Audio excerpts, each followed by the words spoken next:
In the suffocating autumn of 1859, in the isolated village of Merrow Creek, Louisiana, a 7-year-old black boy named Samuel Carter became the center of one of the most bewildering and terrifying medical cases ever documented in the American South before the Civil War. Dr. Elizabeth Monroe, the only formally trained physician in a region where medical practice was still dominated by folk healers and midwives, filled 2 leather-bound journals with observations about a child whose capabilities defied every known law of human nature. The boy appeared ordinary at first glance, small, frail, with dark eyes that rarely blinked and skin the color of rich Mississippi soil. But behind that harmless appearance dwelled an intelligence that the science of the era simply could not classify or comprehend. During 7 terrifying months, 9 people died under inexplicable circumstances after interacting with Samuel Carter. All were found with their eyes wide open, as if they had witnessed something beyond human comprehension in their final moments. The boy claimed to hear voices coming from the swamp, voices that whispered secrets, revealed hidden truths, and announced imminent deaths. He knew things that no illiterate child should know. Precise anatomical details of the human body, knowledge of diseases that had not yet manifested, intimate dreams that people had never shared with anyone. Before we continue, don't forget to subscribe to the channel and comment which city you're listening from. Thank you, and let's keep going. Official records were partially destroyed during the Civil War, but Dr. Monroe's journals survived, hidden in the attic of her former residence for over a century. What these documents reveal about Samuel Carter challenges our understanding of the limits of the human mind and raises disturbing questions about the existence of capabilities that science still cannot explain. This is a story about a black child whose gifts terrified white society, whose intelligence threatened the very foundation of a system built on claiming black inferiority, and whose fate reminds us of the countless brilliant black minds that were silenced, hidden, or destroyed because they dared to be extraordinary. Before we continue with the story of Samuel Carter and the terror that descended upon Merrow Creek, if this account is piquing your curiosity, make sure to subscribe to our channel and ring that notification bell so you never miss our deep dives into America's darkest historical mysteries. And please let us know in the comments what state or city you're listening from. We love hearing from our community of mystery enthusiasts around the world. Samuel Carter was born in the spring of 1852 on the Whitmore Plantation, one of the largest cotton operations in Ascension Parish. His mother, Esther Carter, was a house servant who had learned to read despite the laws forbidding literacy among enslaved people. She would trace letters in the dirt behind the kitchen house, teaching young Samuel in whispers and stolen moments. His father, whose name was never recorded in any official document, had been sold away before Samuel's 2nd birthday. Esther never spoke of him, but sometimes Samuel would wake in the night to find his mother sitting by the window, tears streaming down her face as she stared out at the darkness beyond the slave quarters. When Samuel was 4 years old, Esther developed a persistent cough that wouldn't go away. The plantation owner, Robert Whitmore, refused to call a doctor for a slave, insisting that she continue her duties despite her deteriorating condition. Samuel would sit beside his mother at night, his small hand clutching hers, and he would tell her things that frightened her. "Mama," he whispered one night, his voice carrying a weight no child's voice should hold. "The sickness is in your chest, like a flower growing. It has roots that spread. The voices in the swamp tell me it will take you before the cotton blooms again." Esther died 3 months later in February of 1856, coughing blood into rags that Samuel tried desperately to keep clean. He was only 4 years old, but he did not cry at her funeral. He stood silent and still as the other enslaved people sang spirituals over her grave in the corner of the plantation where black bodies were laid to rest without markers or monuments. When asked why he didn't weep, Samuel simply said, "She's still here. She talks to me now like the others in the swamp.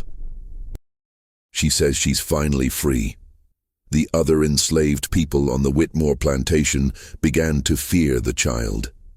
There was something in his eyes, they whispered, something old and knowing that shouldn't exist in someone so young.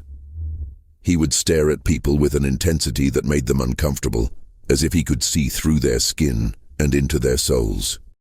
Old Jeremiah, who had been on the plantation longer than anyone could remember, told the others that Samuel had been born with a caul over his face, a sign that he could see into both worlds, the world of the living and the world of the dead. "That boy got the sight," Jeremiah warned. "He know things that ain't meant to be known by folks still walking this earth." Robert Whitmore noticed Samuel's strangeness as well, but his concern was different. The boy was too smart, too observant, too articulate for a slave child who had never been formally educated. When Samuel was 5, Whitmore caught him drawing in the dirt, not childish scribbles, but detailed anatomical sketches of the human heart, with labels written in careful script. "Where did you learn to write, boy?" Whitmore demanded, his voice sharp with suspicion and anger. Samuel looked up at him with those dark, unblinking eyes and said simply, "The voices teach me. They show me things in my mind that I draw in the dirt. They say the body is just a house, and when the house breaks, the person inside has to leave." This response terrified Whitmore in a way he couldn't articulate. The idea that a black child, especially one born into bondage, could possess knowledge and intelligence that exceeded his own, challenged everything his society told him about racial hierarchy and natural order. Samuel represented something dangerous, proof that the entire system of slavery was built on a lie. If a slave child could be this brilliant, this perceptive, this extraordinary without any formal education, what did that say about the claims of black inferiority that justified the entire institution? In the summer of 1856, when Samuel was 4.5 years old, Robert Whitmore made a decision that would change the boy's life forever. He sold Samuel to a slave trader passing through the parish, getting rid of the child who made him uncomfortable, who challenged his worldview simply by existing. Samuel was taken from the only home he had ever known, separated from the community that had raised him after his mother's death, and transported north along the Mississippi River. He was too valuable to be sent to the brutal labor of the cotton fields. His intelligence was too obvious, his strangeness too marketable. The trader believed he could get a premium price for such an unusual child, perhaps to a wealthy family looking for a curiosity, or to a medical institution interested in studying exceptional cases. But Samuel never made it to auction. During a stop in Marrow Creek, the slave trader, a man named Cyrus Blackwood, suddenly fell ill with violent convulsions. He died within hours, blood pouring from his nose and ears, his body racked with seizures that the local doctor couldn't explain. Samuel was there when it happened, standing calmly in the corner of the boarding house room, watching with those unblinking dark eyes as Blackwood thrashed and screamed. When questioned by the authorities, Samuel said only, "He hurt children. The voices told me what he did. They said his time was finished." Investigation into Blackwood's background revealed a disturbing pattern. Over the past 5 years, numerous enslaved children in his custody had died under suspicious circumstances. Disappearances explained away as runaways, bodies found in rivers and marked as drownings, sudden illnesses that struck only after Blackwood had purchased a child. Samuel had somehow known things about Blackwood that no one had been willing to investigate, secrets that died with the trader in that boarding house room.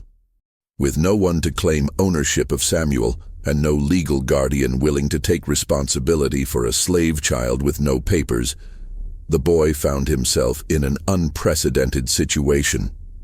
He was technically free, though that word meant almost nothing for a black child in Louisiana in 1856.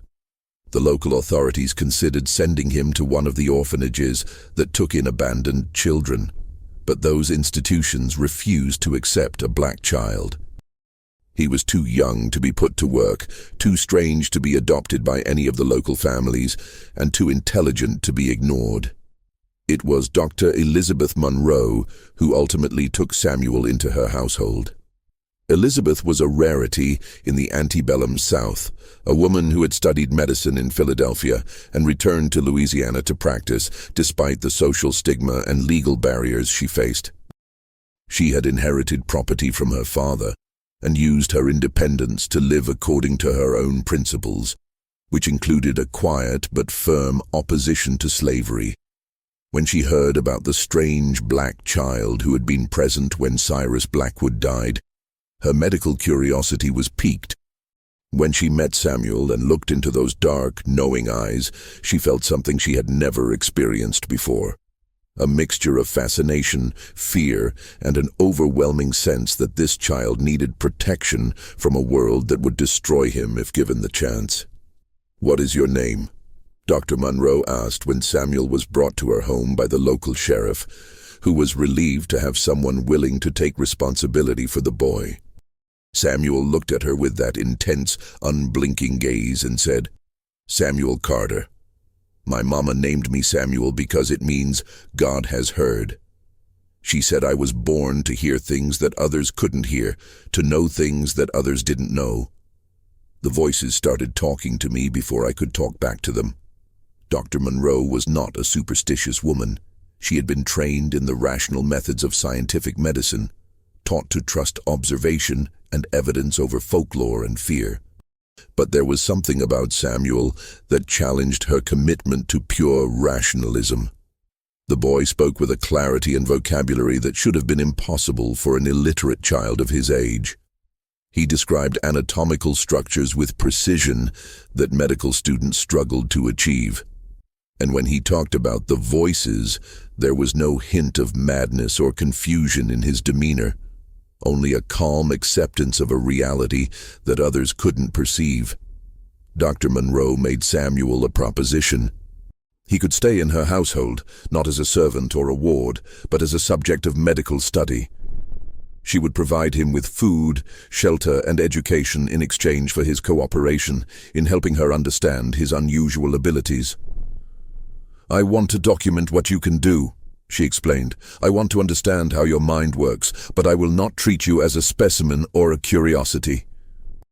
You will be treated with dignity and respect, and if at any time you wish to leave, I will help you find another situation." Samuel considered her offer with a seriousness that seemed far beyond his years. "The voices say you're different from the others," he finally said. "They say you see people as people, not as property or problems. They say you're trying to understand things that scare most folks. I'll stay with you, Dr. Monroe. But you need to know something. The people who come near me, the people who mean harm or carry darkness in their hearts, they don't live very long. I don't kill them. I just know when death is coming for them. And sometimes, the voices make sure it happens faster than it would have otherwise." This statement should have frightened Dr. Monroe away. Instead, it deepened her fascination. She had studied cases of unusual mental abilities in her medical training, stories of people with exceptional memory, individuals who could perform complex mathematical calculations instantly, children who could reproduce musical compositions after hearing them only once. But Samuel seemed to represent something different, something that bridged the gap between exceptional cognitive ability and something that her scientific framework couldn't easily categorize. He wasn't just intelligent, he seemed to possess knowledge that he couldn't have acquired through normal learning. He didn't just have good intuition, he appeared to know specific details about people and events that no observation could have revealed. Dr. Monroe began her systematic study of Samuel Carter in August of 1856, just weeks after he came to live in her home. She created detailed records of their daily interactions, documenting his statements, his behaviors, and the uncanny accuracy of his predictions. What she discovered both amazed and terrified her. Samuel could describe the internal organs of the human body with perfect accuracy, despite never having seen an anatomy text or witnessed a medical procedure. He could predict when people were going to become ill, often weeks before the first symptoms appeared. He knew intimate details about the lives of people he had never met, their fears, their secrets, their sins. "How do you know these things?" Dr. Monroe asked repeatedly, trying to find a rational explanation for abilities that seemed to defy natural law. Samuel's answer was always the same. "The voices tell me. They come from the swamp, from the place where the dead go but don't rest. They're people who died with unfinished business, with truths that need to be told. They use me to speak because I was born with the ability to hear them. My mama said it runs in our family. My grandmother had it and her mother before her. It's a gift and a curse, Dr. Monroe. I know things I don't want to know. I see things I wish I couldn't see." The first death that occurred after Samuel came to live with Dr. Monroe happened in September of 1856. Marcus Thornton, a wealthy plantation owner from a neighboring parish, came to Marrow Creek for business and stopped by Dr. Monroe's home to consult about persistent stomach pains. Samuel was in the house when Thornton arrived, and the boy's reaction was immediate and visceral. He backed away from the man, his dark eyes wide with something that looked like recognition and horror combined. "You shouldn't be here," Samuel said, his voice carrying an authority that seemed impossible coming from such a small child. "The voices are screaming about you. They say you killed 3 children, 2 boys and a girl. They say you buried them where no one would look, in the old cemetery behind your plantation house, where the slave graves are unmarked. They say the children cry in the night, and their mothers still search for them." Marcus Thornton's face went white, then red with rage. "How dare this slave child speak to me this way?" he shouted at Dr. Monroe. "Control your property, or I'll have him whipped for insolence." But there was something in Thornton's reaction that went beyond mere offense and a breach of social protocol. There was genuine fear in his eyes, the look of a man whose darkest secrets had been exposed to the light. Dr. Monroe, despite her discomfort with the situation, defended Samuel. "He is not my property, Mr. Thornton. He is under my protection, and I would appreciate it if you would leave my home immediately." Thornton stormed out, his stomach pains apparently forgotten in his rage and fear. 3 days later, he was found dead in his carriage on the road back to his plantation.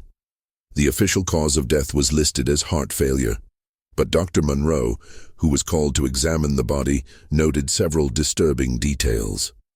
Thornton's eyes were wide open, frozen in an expression of absolute terror. His mouth was open as if he had been screaming, and there were marks on his neck that looked almost like finger impressions, though no one had been with him in the carriage. When Dr. Monroe returned home and told Samuel what had happened, the boy showed no surprise. "The voices said he wouldn't make it home," Samuel explained calmly. "They said the children he killed were waiting for him on the road.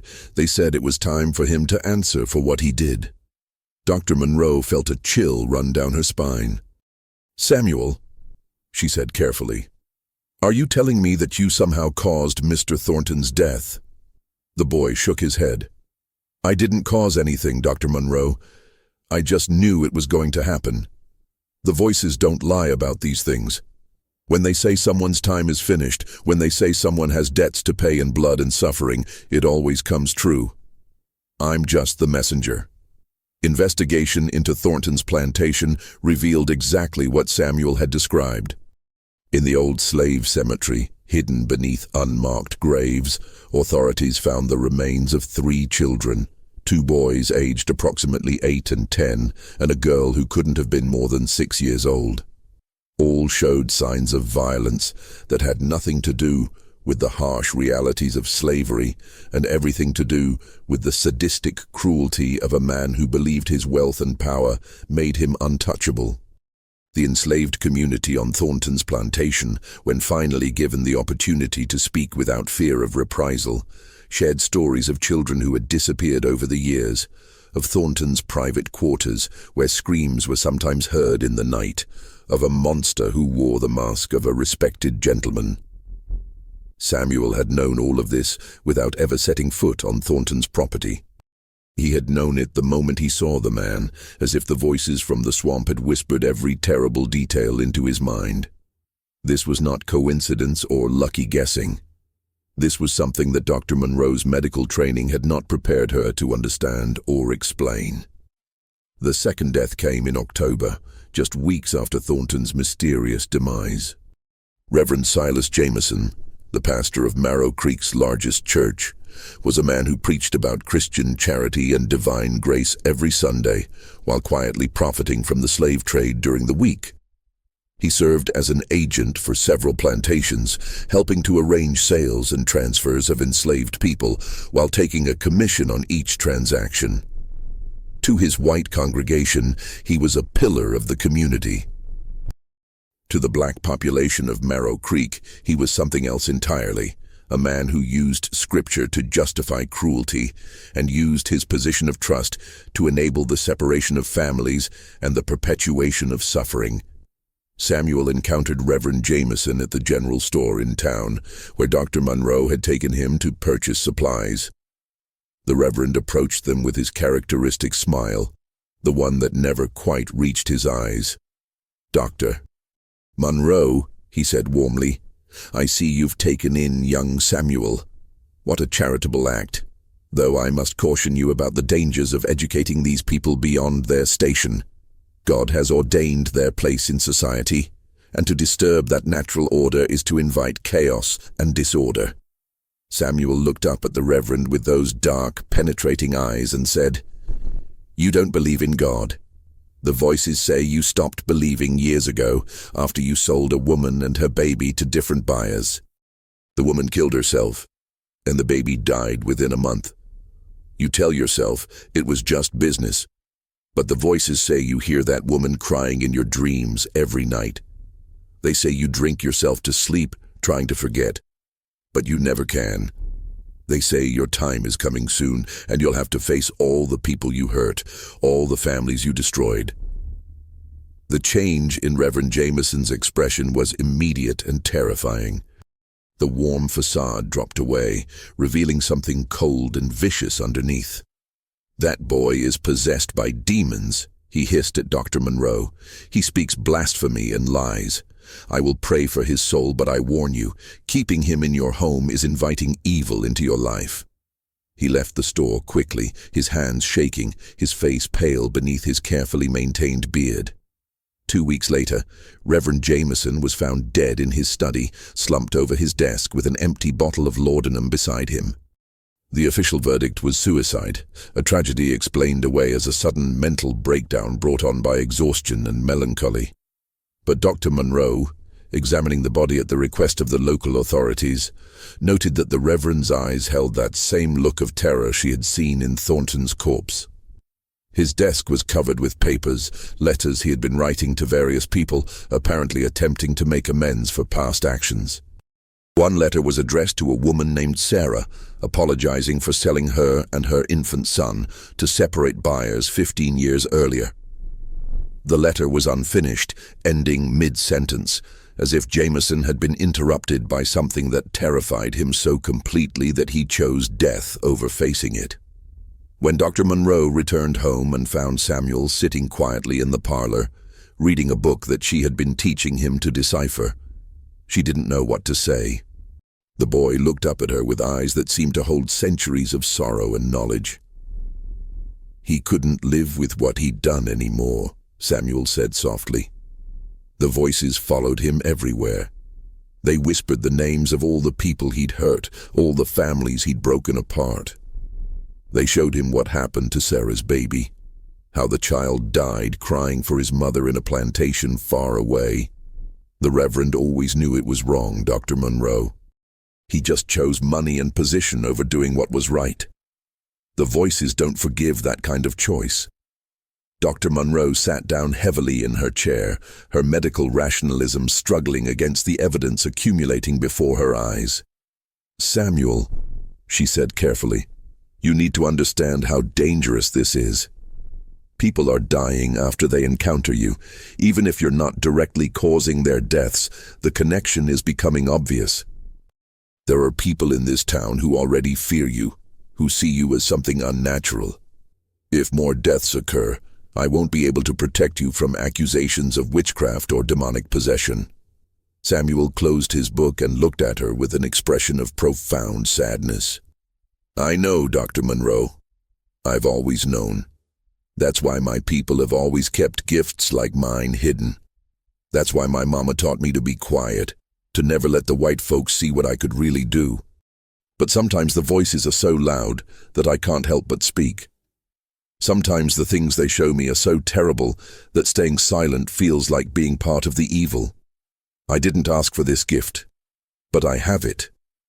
And the voices say there's a reason, that I'm supposed to help bring truth to light, even when the truth is painful and dangerous." The pattern continued over the following months. People who came into contact with Samuel, people who carried guilt or evil in their hearts, began dying under mysterious circumstances. Not everyone, only those whom the voices marked as deserving of judgment. A slave catcher named William Drake, who was known for his particular cruelty in pursuing runaways, suffered a fatal accident when his horse inexplicably bolted and threw him against a tree, breaking his neck. Samuel had seen Drake in town 2 days before and had told Dr. Monroe, "That man has killed 12 people trying to escape. He's hunted human beings like they were animals. The voices say he'll die the same way he killed others, sudden and violent." A woman named Catherine Bellamy, who ran a boarding house where enslaved people were temporarily housed before being sold, died in her sleep with her face frozen in a silent scream.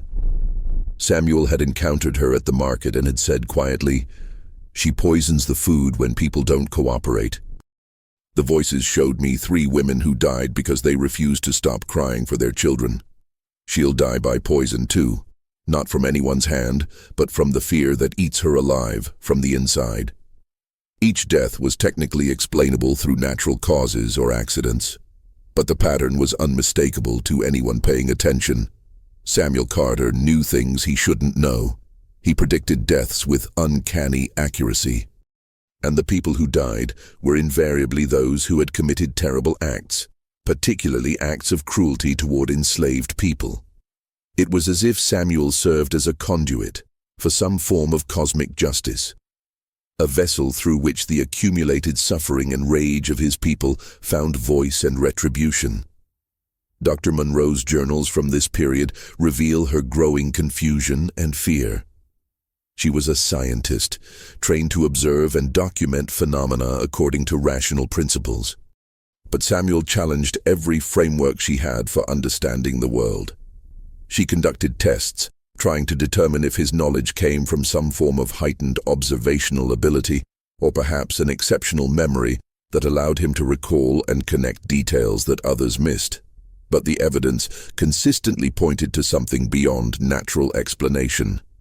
Samuel knew things he could not have observed. He described events he could not have witnessed. He predicted outcomes that no amount of careful deduction could have foreseen. "The boy possesses knowledge that defies conventional explanation," Dr. Monroe wrote in her journal in January of 1857. He describes the internal structure of organs he has never seen dissected. He knows the names of diseases and their symptoms without having studied medicine. He can look at a person and tell me details about their past that he could not possibly have learned through normal means. Most disturbing of all, he predicts deaths with an accuracy that I can no longer dismiss as coincidence. I am forced to conclude that Samuel Carter either possesses some form of extrasensory perception that science has not yet discovered, or he is indeed in contact with something beyond our material world. As a physician and a woman of science, I find myself confronting the possibility that our understanding of human consciousness and the nature of reality itself may be fundamentally incomplete. The community's reaction to Samuel grew increasingly hostile as the pattern of deaths became more obvious. White residents of Marrow Creek began to whisper that the boy was cursed, that he brought death wherever he went, that Dr. Monroe was foolish and dangerous for keeping him in her household. The enslaved population had a different reaction. Many saw Samuel as a kind of avenging angel, a child chosen by God or the ancestors to bring justice to those who had escaped earthly punishment. Some believed he was a prophet. Others thought he might be one of the old spirits made flesh. But all recognized that Samuel was no ordinary child. Old Jeremiah, who had been sold away from the Whitmore plantation and now worked at a nearby farm, sought out Samuel in February of 1857. He found the boy sitting by the edge of the swamp that bordered Dr. Munro's property, staring out at the dark water and twisted trees. "Boy," Jeremiah said softly, "I need to talk to you about what you are and what you can do." Samuel looked up at him with those knowing eyes. "You're going to tell me about the old ways," Samuel said. "About the people who came before us, the ones who brought their spirits and their power across the ocean.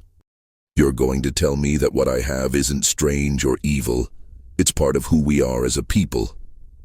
Jeremiah sat down beside the child, his aged joints creaking with the motion. "Your mama had it too," he said. "And her mama before her. It goes back and back all the way to Africa, to the old ways that we weren't supposed to remember. They tried to beat it out of us, tried to make us forget our power. But some families kept it alive, passed it down in whispers and warnings. What you have, Samuel, it's called different things by different people. Some call it the sight. Some call it walking between worlds. Some say it's the voice of the ancestors speaking through the living. Whatever name you give it, it's real. And it's dangerous, especially for a black child in a world that don't want us to have any power at all." Samuel listened intently as Jeremiah explained the history that had been hidden from him, the traditions that had been preserved despite every attempt to erase them. He learned about the griots in Africa, who remembered the stories of their people, about the medicine workers who could see sickness before it manifested, about the wise ones who could communicate with the dead and bring messages from the other side. He learned that his gift was not a curse or an aberration, but a connection to something ancient and powerful, a link to the spiritual traditions of his ancestors that had survived the Middle Passage, survived slavery, survived everything designed to destroy the soul of his people. "But you need to be careful, boy," Jeremiah warned. "The white folks are already scared of you. They're scared because you represent everything they tell themselves ain't true, that we're just as smart as them, just as capable, just as human. And now you're showing them something even more frightening, that maybe we got gifts and abilities that they don't understand and can't control. They'll come for you eventually, Samuel. They always come for the ones who show too much power, too much knowledge, too much light. You need to learn when to hide what you can do, when to play small so they don't destroy you." Samuel nodded slowly, understanding the wisdom in the old man's words. But even as he listened, he knew that hiding was not going to be possible for much longer. The voices were getting louder, more insistent. They were showing him things that were coming, terrible things that would shake the very foundations of the world he lived in. They were showing him a war that would tear the country apart, showing him rivers of blood and fields of the dead, showing him the end of slavery, but also the long, brutal aftermath of emancipation.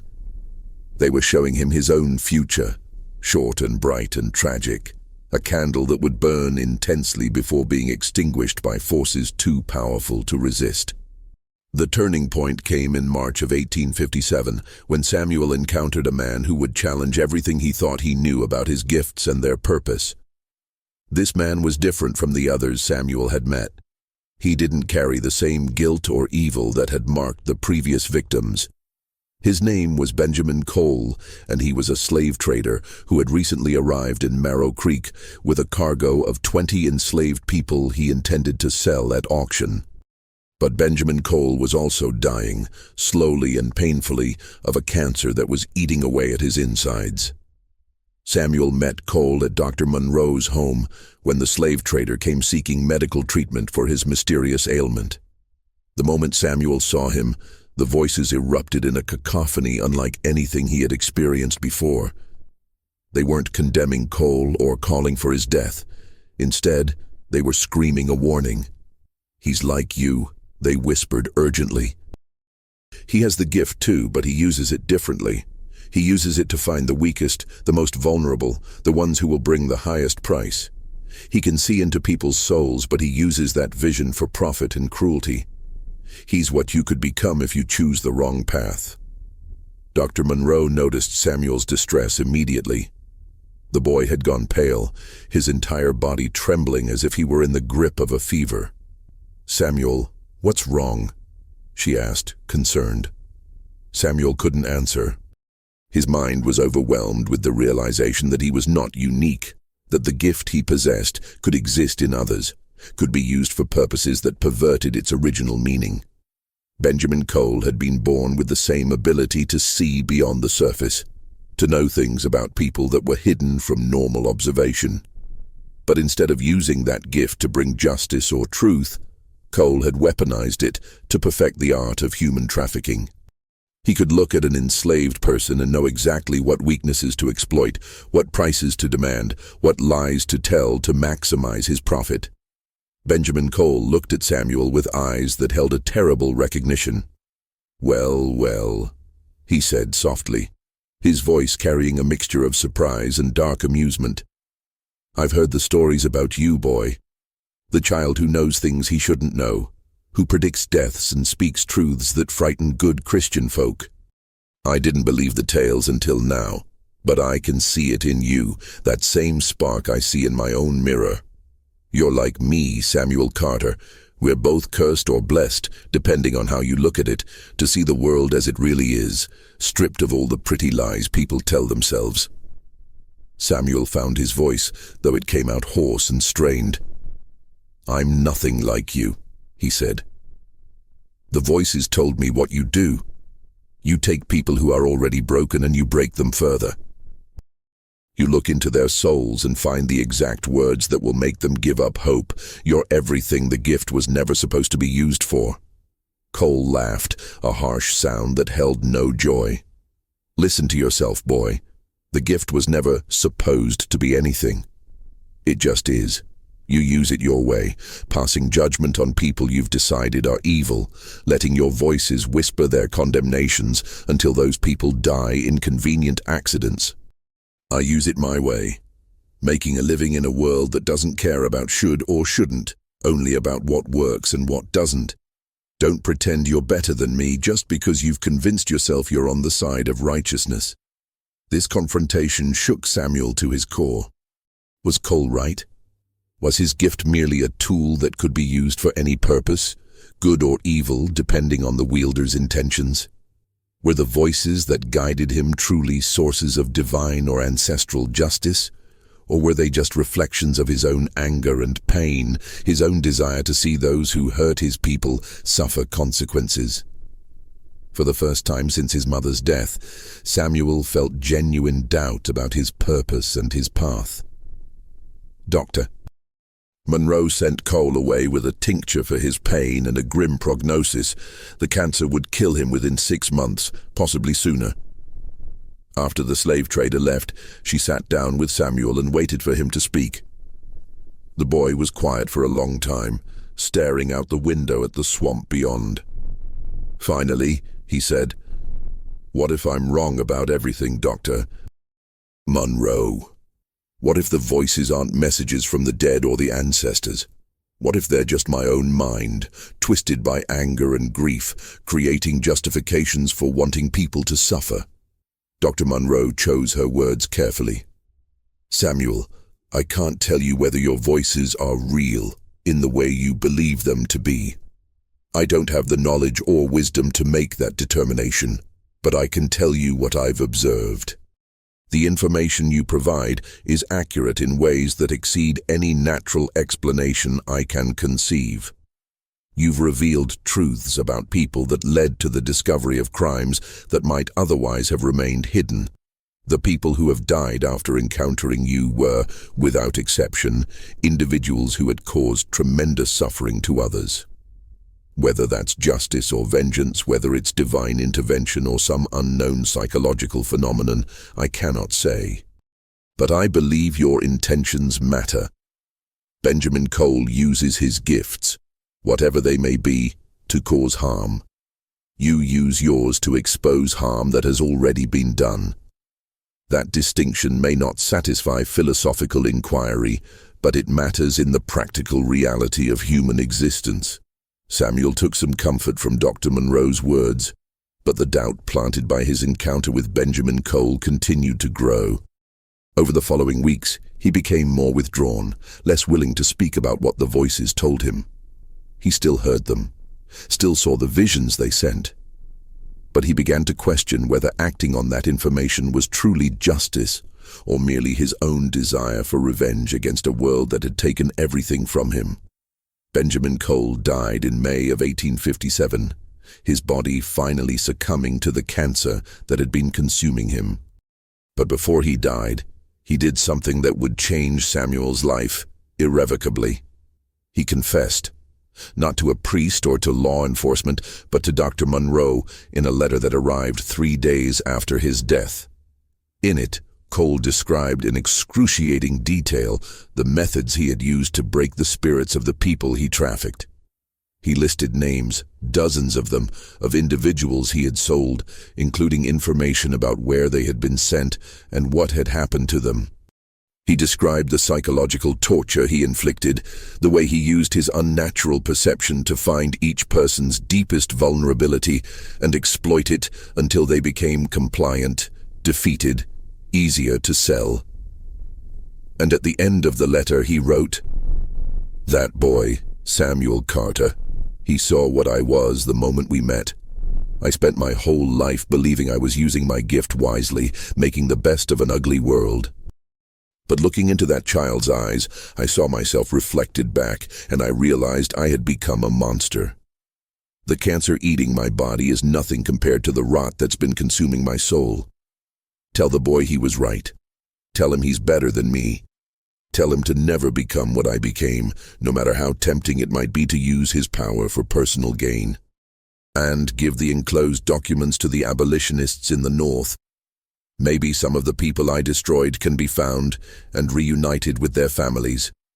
It won't redeem me, but maybe it will count for something in whatever judgment awaits me."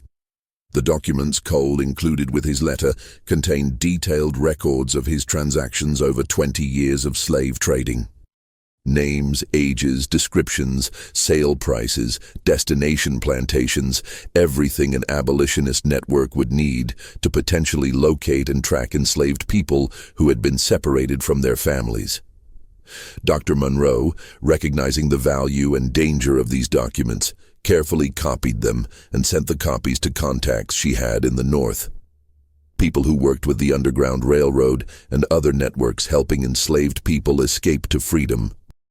Samuel's reaction to Cole's confession was complex. On one hand, it validated his initial assessment of the man and confirmed that his gift had not misled him. On the other hand, it raised troubling questions about the nature of redemption and judgment. Cole had done terrible things, but his final act had been one of genuine remorse and an attempt to partially right his wrongs. Did that count for anything? Did the voices consider such late-stage repentance meaningful? If Cole had lived long enough to act on his regrets, would he have been spared the judgment that befell others who never showed remorse? These questions occupied Samuel's thoughts through the summer of 1857 as he continued his strange life in Dr. Monroe's household. She was teaching him to read and write with increasing sophistication, exposing him to books on medicine, philosophy, and science. He absorbed information with remarkable speed, his mind hungry for knowledge that could help him understand the world and his place in it. But even as his education progressed, the voices continued their relentless communication, showing him visions of events near and far, past and future. In August of 1857, Samuel began experiencing visions that were different from anything he had encountered before. Instead of showing him individual people and their secrets, the voices were showing him masses of humanity in motion, armies marching, cities burning, rivers running red with blood. He saw black men in Union blue uniforms, fighting and dying for freedom that would come at an almost unbearable cost. He saw Lincoln signing documents that would change the legal status of millions.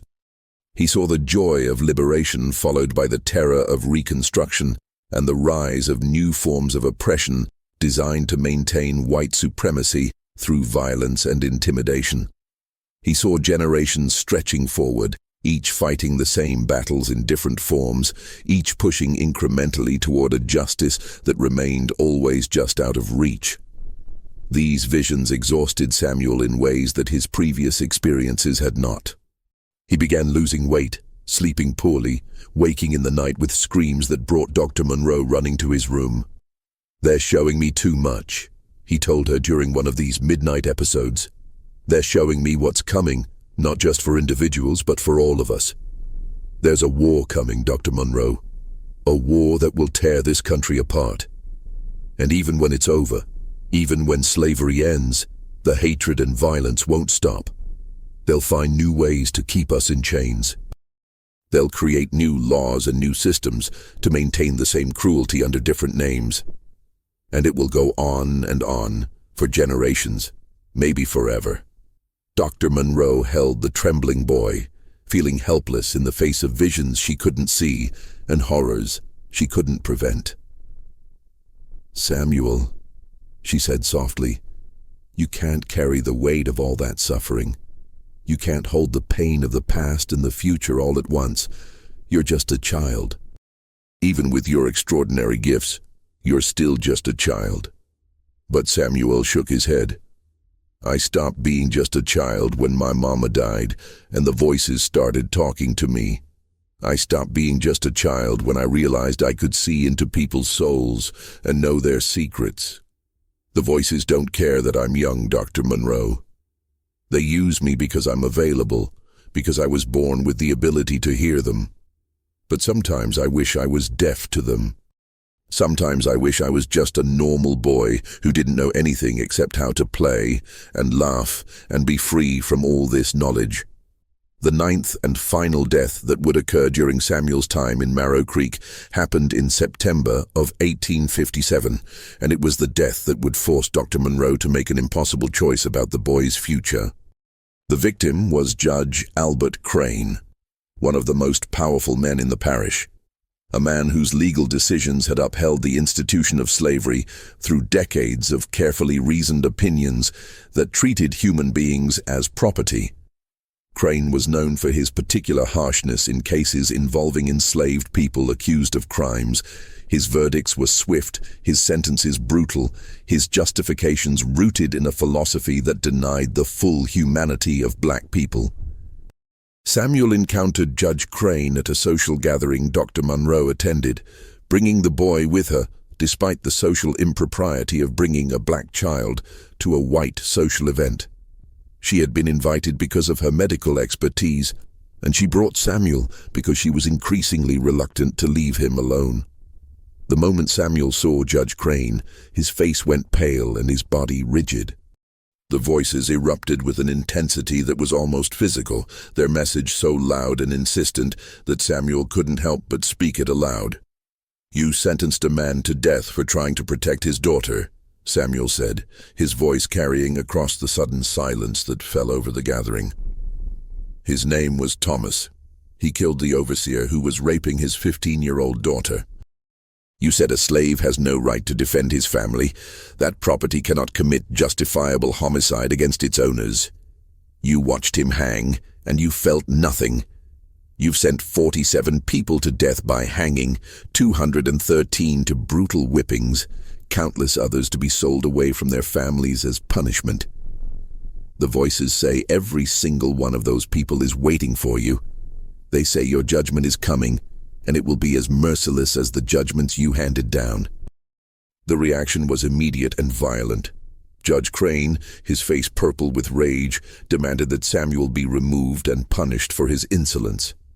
Several men at the gathering moved toward the boy with clear intent to inflict immediate physical harm. Dr. Monroe positioned herself between Samuel and the angry mob, her voice sharp and commanding. "This child is under my protection and is speaking from a place of mental disturbance. He means no harm and deserves compassion, not violence." But Judge Crane was not satisfied.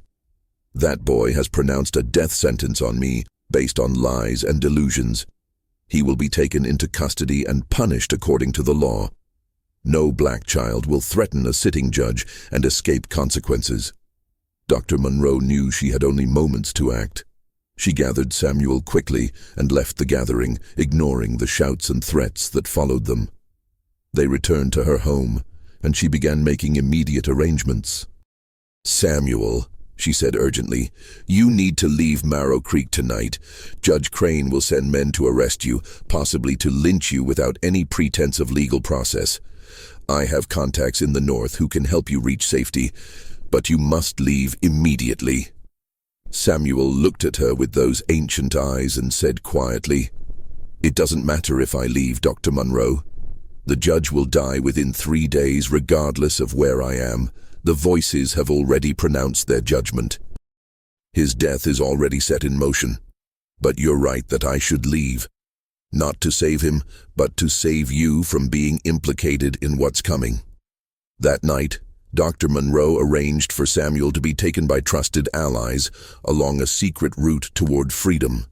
She gave him documents claiming he was a free black child traveling with permission, though they both knew such papers would provide minimal protection.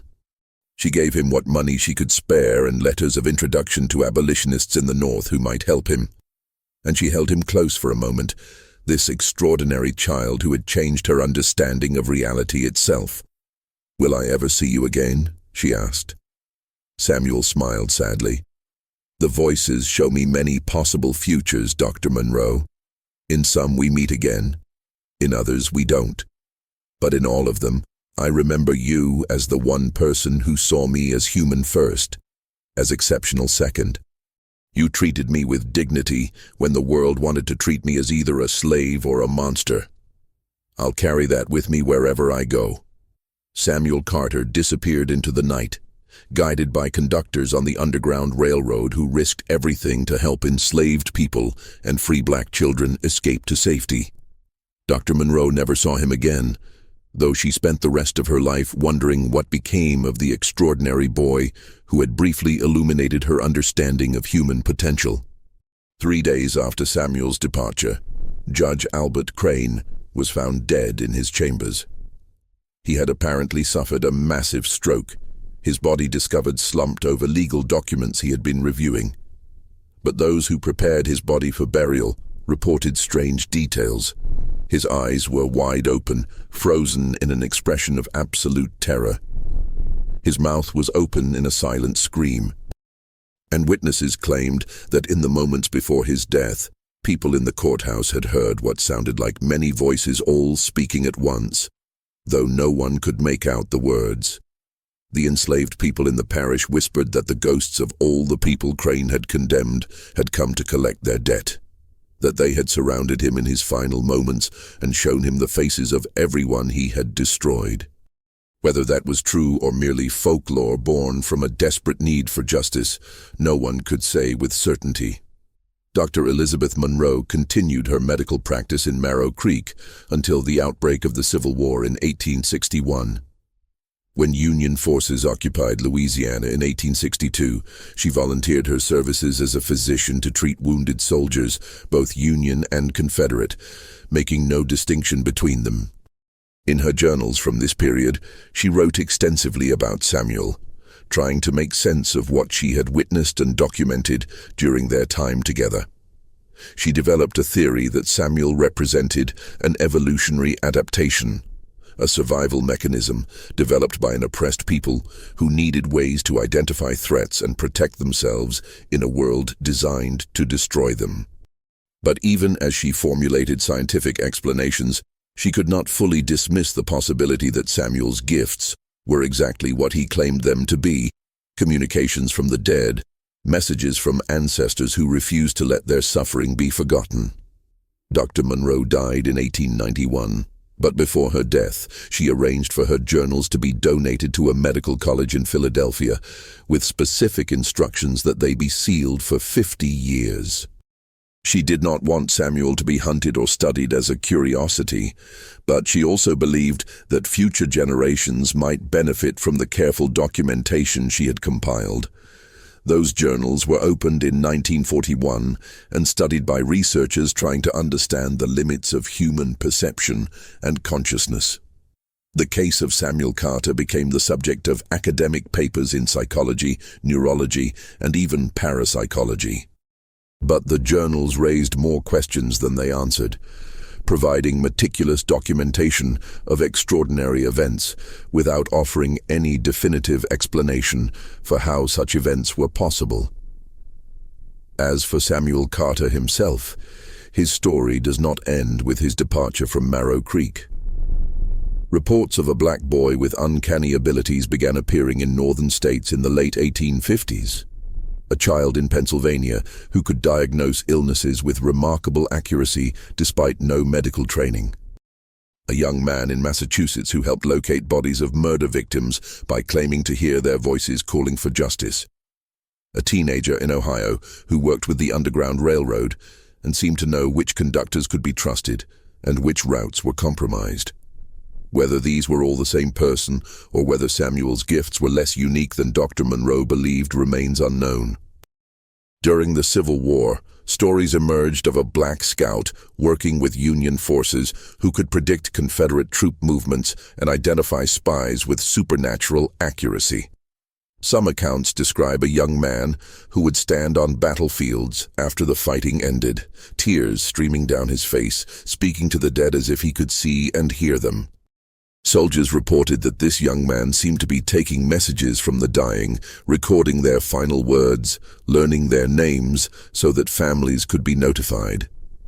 Several Union officers mentioned in their correspondence a remarkable black man named Samuel who possessed intelligence and abilities that exceeded anything they had previously encountered. But official military records from the period are incomplete and often contradictory. After the war ended and Reconstruction began, reports of Samuel became less frequent but more disturbing. He appeared in places where racial violence was occurring, lynchings, massacres, riots where white mobs attacked black communities. Survivors of these atrocities sometimes mentioned a thin black man with ancient eyes who would appear afterward, documenting what had happened, recording the names of the dead, bearing witness to horrors that the official historical record would try to erase or minimize. Some claimed he could identify the perpetrators of violence even when they hid behind masks and sheets, that he spoke the names of murderers with absolute certainty, names that the voices from the swamp had revealed to him. One of the most detailed accounts comes from Colfax, Louisiana, where in 1873, a white mob massacred between 60 and 150 black men in what is considered one of the worst instances of racial violence in American history. A survivor named Isaiah Freeman later testified that after the massacre, a man who called himself Samuel came to the site and spent hours walking among the dead, speaking to them as if they could hear him. He was taking down their names, Freeman recalled in an interview conducted in 1920. He said the voices told him each name, told him who they had been in life, who their families were. He said he was making a record that couldn't be destroyed or forgotten, a record that would last longer than any written document. I asked him how he could stand to be among so much death, and he said, "I've been walking among the dead since I was 4 years old. They're no more frightening than the living. Often, they're more honest." The last confirmed sighting of someone who might have been Samuel Carter occurred in 1899 in Wilmington, North Carolina, in the aftermath of a coup d'etat where white supremacists overthrew the legitimately elected local government and murdered dozens of black citizens. A black journalist named Alexander Manley, who was forced to flee the city, wrote about encountering a man who claimed to be documenting the massacre for a record that would outlast the lies white folks tell about what really happened here. According to Manley's account, this man was in his late 40s, thin and worn, with eyes that looked like they had seen every terrible thing that could happen to our people and remembered all of it. When Manley asked the man his name, he replied, "I've been called many names. Samuel is the one my mother gave me. It means God has heard. I hope she was right about that." After 1899, there are no further documented sightings of Samuel Carter, though his legend persisted in black communities throughout the South. He became a folk figure, a ghost story parents told their children, sometimes as a warning, "Be good or Samuel Carter will know your secrets," sometimes as a source of hope. No matter what they do to us, Samuel Carter writes it all down, and one day there will be a reckoning. Some claimed he had died, finally released from the burden of hearing voices that never stopped speaking. Others insisted he had found a way to silence the voices and live a normal life under a new identity. Still others believed he was still out there somewhere, still walking among the dead, still recording the names and stories of black people whose suffering might otherwise be forgotten. Dr. Monroe's journals end with a reflection written shortly before her death that captures both the mystery and the meaning of Samuel Carter's story. I spent years trying to understand Samuel scientifically, trying to find a rational explanation for abilities that defied rational explanation. But perhaps I was asking the wrong questions. Perhaps the point was never to understand how he did what he did, but rather to recognize what his existence meant. Samuel Carter was proof that black people possessed capabilities and intelligence that the society of his time refused to acknowledge. He was proof that oppression and suffering do not destroy the human spirit, but sometimes refine it into something extraordinary. He was proof that justice, even when denied by human institutions, finds ways to assert itself through unexpected channels. Whether his voices were real or metaphorical, whether his gift was supernatural or simply an expression of human potential we don't yet understand, the result was the same. Truths were revealed, crimes were exposed, and a child who should have been crushed by the weight of slavery instead became a force for accountability and remembrance. That matters more than any scientific explanation I could have provided. The story of Samuel Carter challenges us to confront uncomfortable questions about genius, about gifts that exceed normal human capacity, and about how society responds when those gifts manifest in people it has designated as inferior. How many other Samuel Carters existed in the centuries of American slavery? Brilliant minds, extraordinary abilities, children with gifts that could have changed the world, who were destroyed before they could fully manifest their potential. How many voices were silenced? How many gifts were crushed? How many possibilities were erased by a system designed to deny the full humanity of an entire people? Samuel Carter was exceptional, but the conditions that shaped him were not. Every black child born into slavery faced the same existential threat, the same denial of basic humanity, the same violent suppression of potential. Samuel survived and found ways to use his gifts because a few people, his mother, Dr. Monroe, the conductors on the Underground Railroad, chose to see him as human first and protected him when they could. But for every Samuel Carter who found protection, thousands of others did not. Their stories are lost, their names forgotten, their gifts never realized because they were born into a system designed to destroy exactly what made them extraordinary. The mystery of Samuel Carter ultimately is not about whether his voices were real or whether he truly possessed supernatural abilities. The mystery is about what it means to be human, to possess gifts and intelligence and potential in a world that denies your right to exist as a full person. The mystery is about how genius survives oppression, how truth finds voice even when speaking truth is dangerous, how justice asserts itself even when every official institution denies it. The mystery is about the countless brilliant black minds that existed in the darkness of slavery and the centuries that followed. Minds that changed their communities in quiet ways even when they couldn't change the larger world. Samuel Carter may have heard voices from the swamp, or he may have simply been so attuned to the suffering of his people that he could sense injustice the way others sense changes in the weather. Either way, he represented something that terrified the architects of white supremacy. Proof that the entire edifice of racial hierarchy was built on lies. His intelligence, his gifts, his very existence challenged every justification for slavery and oppression. That's why his story was buried. That's why the official records were destroyed or hidden. That's why even the detailed documentation Dr. Monroe compiled was sealed away for decades. Samuel Carter was dangerous not because of how people died around him, but because of what he proved by living. That black humanity, black intelligence, black potential could not be erased no matter how brutal the system designed to accomplish that erasure. What do you think of this story? Do you believe Samuel Carter truly heard voices from the dead? Or was his gift something else entirely? A form of human perception we still don't fully understand. Have you heard stories in your own family about ancestors who seemed to know things they shouldn't have known, who had gifts that defied explanation?